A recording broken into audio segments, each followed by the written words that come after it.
Hey guys, welcome back to Dogforge. My name's Paul and we are back today with another build. First of all, sorry for the big delay in between builds. We had some technical issues recently that unfortunately set us back after this document was created.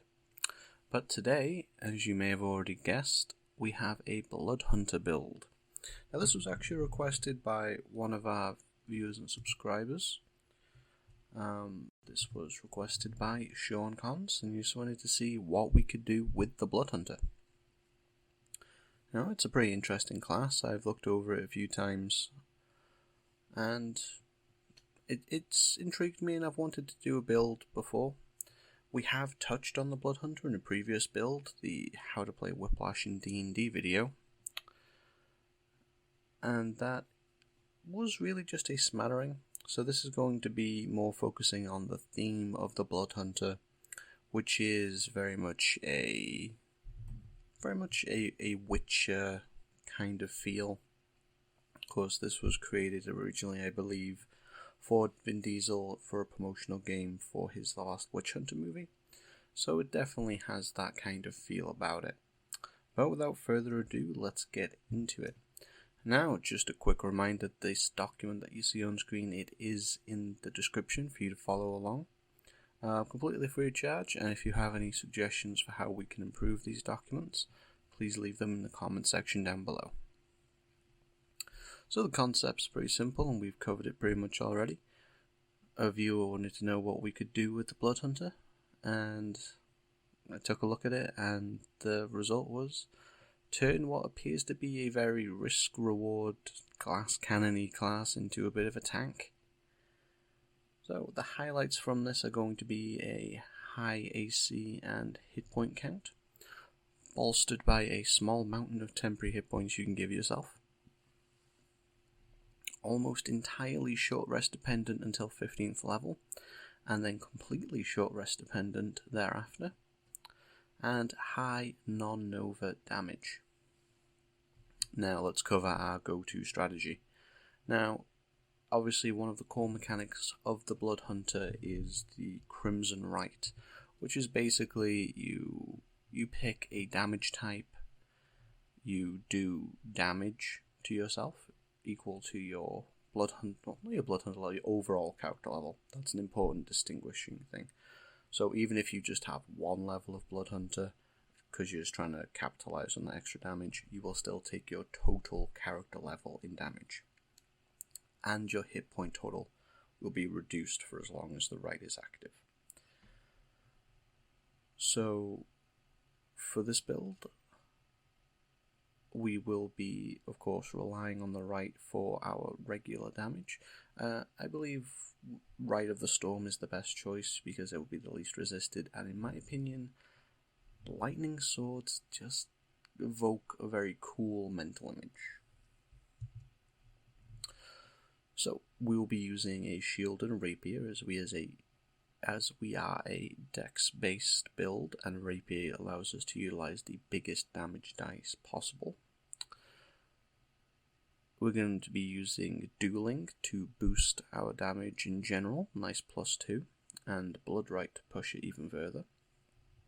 So in general we will be doing a 1d8 plus dex plus 2 plus blood rite, which will start off as an extra d4 and push up to a d6. Overall a pretty nice damage boost. Now just gauge it, because you don't want to accidentally activate your rite too early and then have to deactivate it just because you have to put your weapon away to interact with the environment. But always try and activate your rite before combat. Try and be aware of your surroundings enough that you can gauge, is this likely to be a hostile area? Because if you can get your rite off beforehand, that really makes action economy all the easier. Now once we have available through our Blood Hunter subclass, we will be using Hex, and through our multiclass Action Surge and Fighting Spirit to allow us to push that Nova damage even higher, and of course with Fighting Spirit we'll be able to get advantage on those attacks.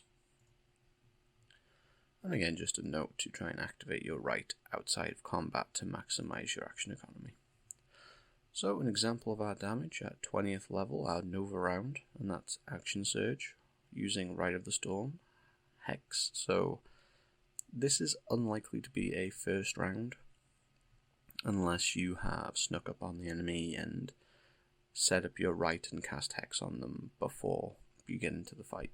But I think that's relatively unlikely. So this is likely going to be a second round plus Nova.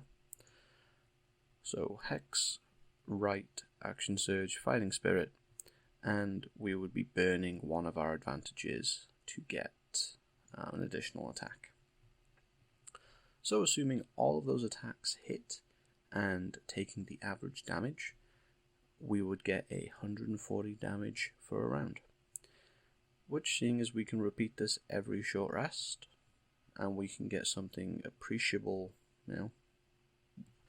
to something similar fairly regularly, we can burn our advantage to get an extra attack whenever we have advantage, and we can get advantage at least once per combat, so our damage output is pretty competitive throughout. Our race is going to be variant human. You should be able to see on screen this point by calculation. This is chickendinner.com. This is a pretty good online calculator for 5th edition. Mentioned it before, had questions on it before. Highly recommend it.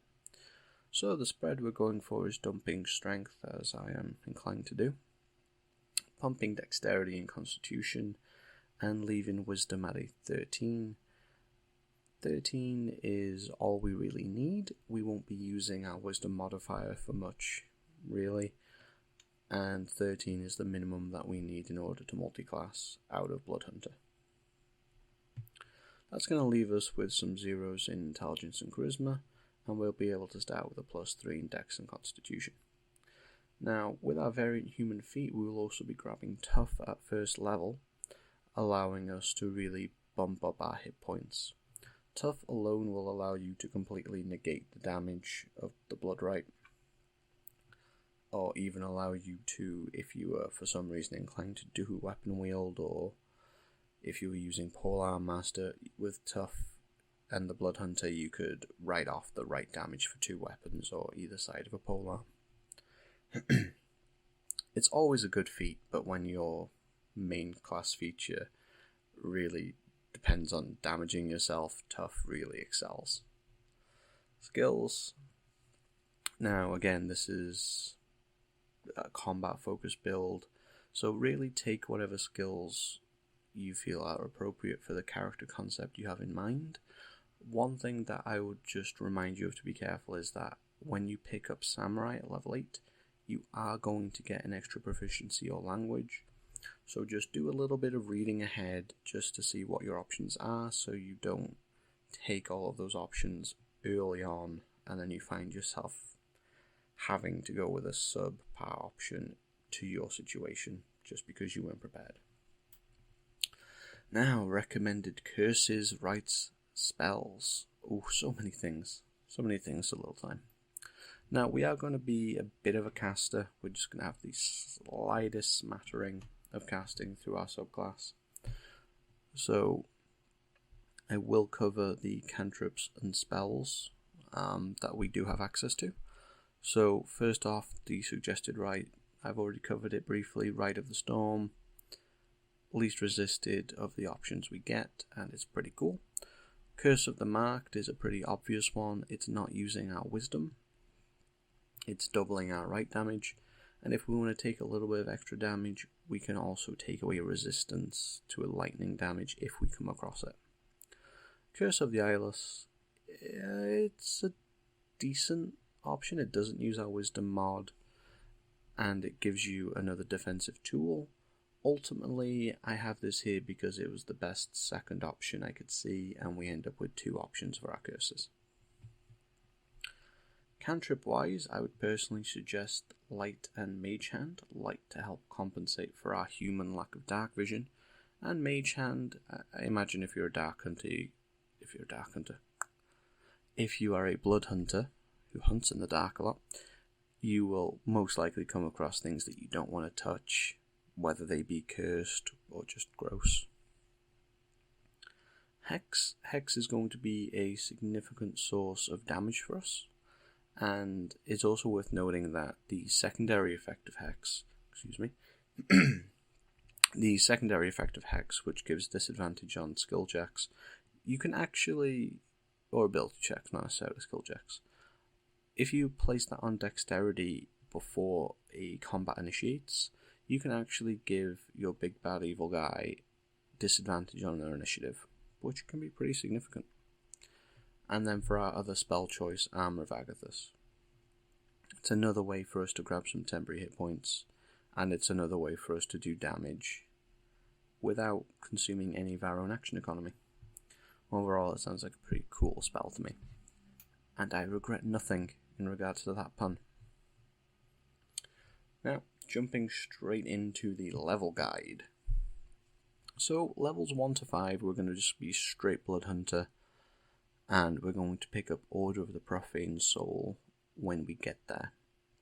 So, level 1, we're going to get Rite of the Storm, and we'll be using medium armor throughout. A quick note on armor, use the best available to you in terms of medium and upgrade to breastplate when you're able to.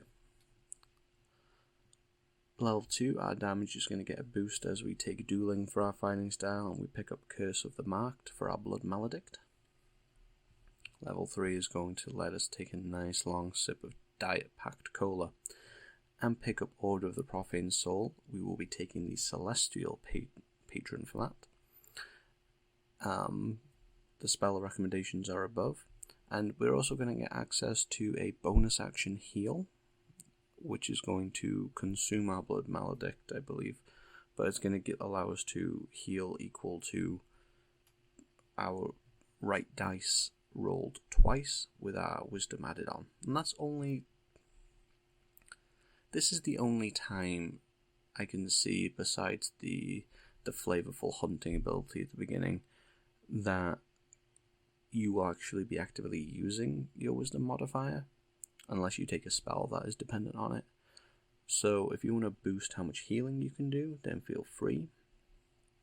But I don't really see a need to bump wisdom beyond a +1. Level 4, we're going to take our ASI and bump Dex up to an 18. And level 5 is a pretty big level. We're going to get extra attack, and we're going to get a second Blood Curse known. So in my recommendation, this is where we pick up Curse of the Eyeless. And our right die is going to jump to a d6. So that's a pretty big level. Now at this point, I feel like we've got all of the key features down of the Blood Hunter, and we've got all of the flavour down. At the heart of it, a Blood Hunter is a martial fighter, and it's really the rite and the Blood Curse that sets them apart. So at this point we have a d6 right dice, we've got 2 Blood Curses known to us, and a subclass ability available to us. So from this point on, I feel that we can comfortably move into fighter without really taking away from the Blood Hunter. Obviously your right dice isn't going to increase in that kind of thing, but in terms of flavour and theming, I don't think you're going to lose anything by going into fighter. So level 6, we're going to pick up our first level of fighter. We're going to get defense fighting style to bump our AC up, and we're going to get second wind to help heal that right damage after our right has deactivated. Level 7, we're going to get action surge for that little bit of novering. Level 8, we're going to get our fighter archetype, and we are going to go with the samurai. One bonus action is going to give us advantage on all weapon attacks for that turn, and temporary hit points. That doesn't state a limit, so I would say until your next long rest they would be in place.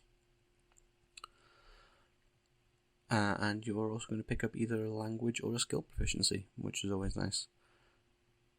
So one thing to remember, because it's kind of counterintuitive with the samurai, is that you get 3 uses of fighting spirit, but unlike the chassis of fighter and some of its other archetypes, fighting spirit is a long rest resource, not a short rest resource.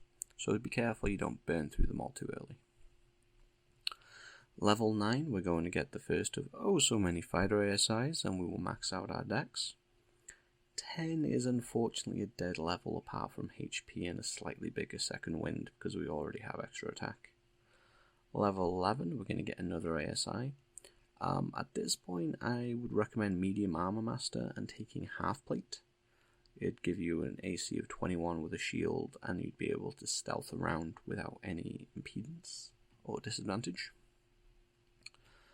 Level 12, we're going to plug up that little weakness in Charisma by getting Charisma Save Proficiency and adding our Wisdom modifier, so a +1 to our Persuasion checks. Now, you can take int saves if you think it's a better fit for your campaign. I personally just thought Charisma was a better save proficiency to take, but personal choice. Level 13, we're going to get another ASI, and at this point you can either bump your con higher or take another feat. Defensive Duelist is a very tempting one. It's another nice defensive ability. Lucky is always powerful, and we are sword and board, so maybe you want to go with Shield Master. Level 14 is going to bring our first use of Indomitable into the mist for boosting our defenses even further. And at this point, really, and before this point, we're looking at a pretty significant kind of tank build. We've got high AC, we've got high hit points, and we've got some defensive abilities. So I think it would be pretty hard to challenge this character being a tank. Level 15 is a very significant level for us. Our fighting spirit is now going to be available whenever we roll initiative, so we're not going to have to be so stingy stretching out those 3 uses across the day. And the temporary hit points it gives us jumps up to 10. Now that's a pretty big power boost overall for us. Level 16, we're going to get a boost to our damage in tier 4. We're going to get 3 regular attacks, so we're going to capitalize off that right damage and dueling boost even further. And of course, our Nova damage is going to increase proportionate to that. Level 17, we're going to get another ASI. Really, any feats that you fancy. This is kind of the gift and the curse of having a predominant fighter. It's so many ASIs you don't know what to do with them. Level 18, we're going to get another use of Indomitable to shrug off those nasty save or murder your own party kind of effects. Level 19, if you've picked all the feats that you want, then you could max out Con, or maybe with character age comes Wisdom, who knows? And at level 20, we're going to get a capstone ability that is, I think, pretty nice as a capstone. We can now trade in advantage on one, and it is only one of our attacks, to make an additional attack, and our temporary hit points go up to 15. Now, just a quick note of clarification here. You have at this point 3 standard attacks. You only have to give up advantage on one attack to gain that extra attack, or additional attack. But there is nothing stopping that additional attack you have having advantage. Now, it's a little bit murky if that you've used your fighting spirit on this turn, if that attack would automatically get advantage, but you could still benefit from, say, flanking if it's being used in your game, or fairy fire, things like that. So that's a pretty nice capstone, 15 temporary hit points, and an extra attack every turn that is resourceless. Now that's pretty sweet. So, overall, I hope you have enjoyed this build. I think it does a pretty good job of keeping the flavour of the Bloodhunter in check without really taking too much away from it with the fighter. They're kind of very synergistic between each other. Overall, really, I feel that the whole basis for the Bloodhunter is very vulnerable. They don't give you any heavy armor proficiency, you don't get access to the defense style, and your main feature is just taking the top off your HP before the enemy gets a shot at you. So I feel we've addressed those things pretty well. We ended up with a pretty high AC, really high hit point, and access to temporary hit points. And a self-heal, 2 self-heals, if you choose to use your Profane Soul ability on yourself. So I think we've done a pretty good job of addressing the weaknesses, and hopefully if you guys want to try this out in your own games, you'll find the Dorkforge Blood Hunter tank very fun. There's a lot of potential here for both playing and fun in combat.